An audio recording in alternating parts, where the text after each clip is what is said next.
think that most of the people here aren't here to lambast George.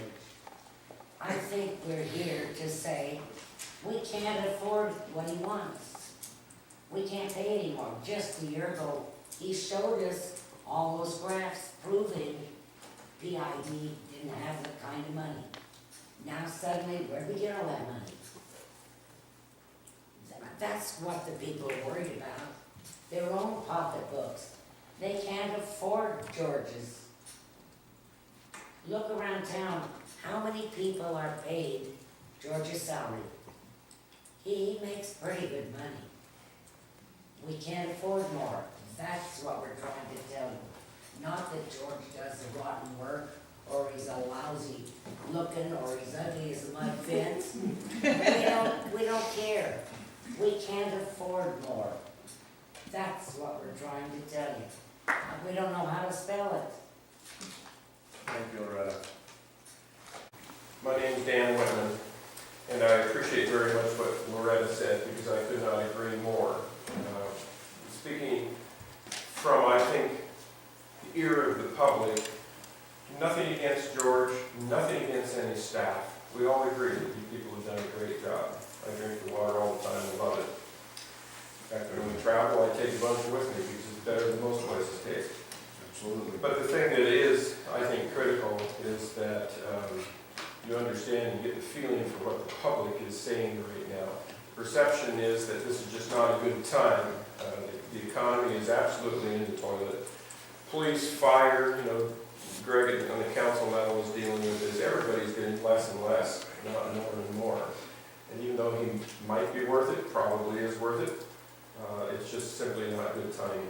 And we do need to be responsive to what the feeling of the public is. I know that every person that I have talked to, and I think you guys know me, I'm all over town everywhere and talk to everybody. I haven't found one person yet that thinks that this is a good time for a raise. I think that maybe you could skate by giving them a percent or two or something, but that's your decision. We have elected you, and I think that hopefully you know what our feeling is. Most of us are not cantankerous, critical people. We try to be upbeat people. But I just think it's not a good time for a big raise. It's not good PR. It's not good optics. It's kind of a dumb saying, but that's what everybody's using these days. The economy picks up, everybody might perceive it a little bit differently. I know that I myself wish that I made a third of what he did. I only had 4 years of college, but I chose my trade and loved it. And when do I get to retire? About 3 days before they bury me, probably. And I'm 62, and I don't see the light of that end of that tunnel at all. So it's just, we elect you people, we expect you to make wise decisions, but I think that you've got the feeling for the community. The community is just make this decision wisely at this time. I don't know how many years it's going to be until the economy turns around. Nobody does. But it needs to be considered heavily. And again, George, nothing against you at all, not for a second. But I happen to know an engineer friend who would be tickled to take it for substantially less. But again, we're not going there. We're not out to replace anybody. Just be careful. I think it's good timing for a substantial raise. Thank you. And it's been a long time since I've been on the council, and meetings go to midnight. I think I'm going home. Thank you. Well spoken. We'll have the option to discontinue use of the district vehicle at his or private use at his discretion. I would appreciate that. Okay. So, and he should notify the board. I'll second that, unless somebody else would like to. Go ahead. Duncan, Dustin started to say something. I think George should do this, but he should notify the board if he makes that determination. Oh, notify, if he does, yeah. we gave him four on 4.357 around communication. Trusting that we'll hear that. Can you repeat that one again? I'm sorry. So the amendment is George can discontinue personal use of the district vehicle at his discretion at any time, and use it only for to and from home. For work purposes. For work purposes only. Would that be permanent, or can you go back and forth? It's up to you guys. Okay. I think if George made that decision, it would probably be most likely a permanent decision, because it would be a tax-related decision. All right,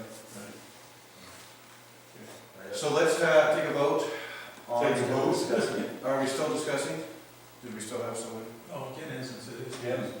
I'm sorry, Ken. Well, no, I was just asking. No, I just, absolutely. I think the wage increase of $3,000 to $138,200, it's a 2.22% increase. 2.22%. That's below the rate of inflation. No, We have, this year's 1.7. is this year 1.7? Yes. Okay. That's social security. That's what I. Well, that's what we're using now. So we're giving 0.5% more. Will be.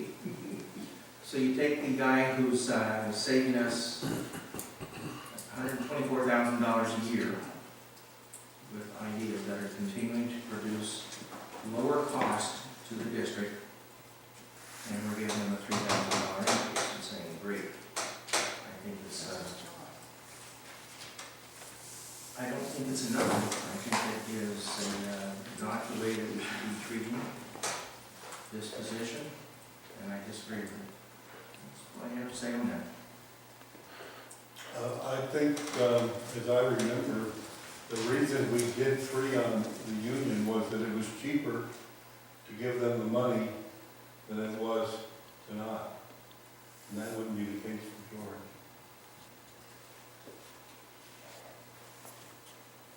I don't know what that means.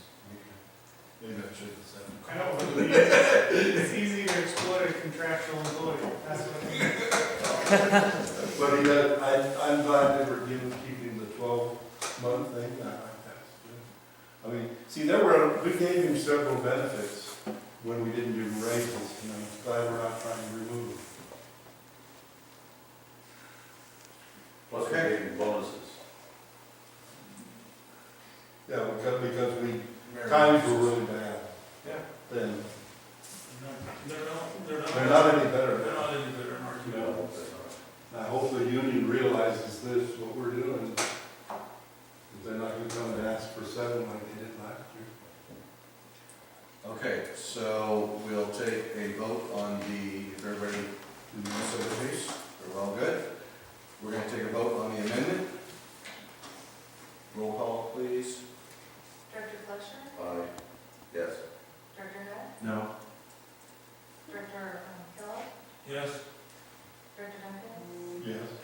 President Kroll? Yes. 4 yeses. George wanted that, Ken, and you wouldn't give it to him. 1 no. Let's have a vote on the initial motion as stated by Dustin and amended. Motion by Director Fletcher. And seconded by Larry. I think he seconded it. There's some time. So it's a roll call vote there. Director Fletcher? Yes. Director Hunt? No. Director Kellogg? Yes. Director Duncan? Yes. President Kroll? Yes. So, Motion, I'm sorry, go ahead, finish your well, say the motion passes 4-1, and in favor of it. And now don't we have to ask Yeah, so this is technically a counter proposal. This is counter proposal. George So- can say no if he wanted to, or he can accept We're gonna it. ask You may for- want to give him a few minutes to consider it, We're or gonna take a 5-minute break? Okay, we'll reconvene. Public comment for there. Yes, ma'am? Can I just look at this and review this to make sure that I understand, is that okay? Sure. My understanding here is that A stays in effect, B is eliminated, C is changed the salary from $135,200 to $138,200 effective 3/1. D stays the same, E is eliminated, F is eliminated, G stays the same, H stays the same, and I stays the same. Right. I think that's true, Dave. Okay. That's the motion. John? One question that I have, and the 155, or excuse me, the cap on it, should that cap also increase with COLA? Because It's if been it, eliminated. These three. the cap's completely, okay, There's no Okay. range, there's no range. okay. We've eliminated the cap. Which means when times are good, we can move them to 175. If it'll bear it. Any other And discussion? Ward will vote for it. Exact same amount of money I made last year. But in the interest of what the public had to say, what this board has had to go through, I'll accept it. Thank you, George.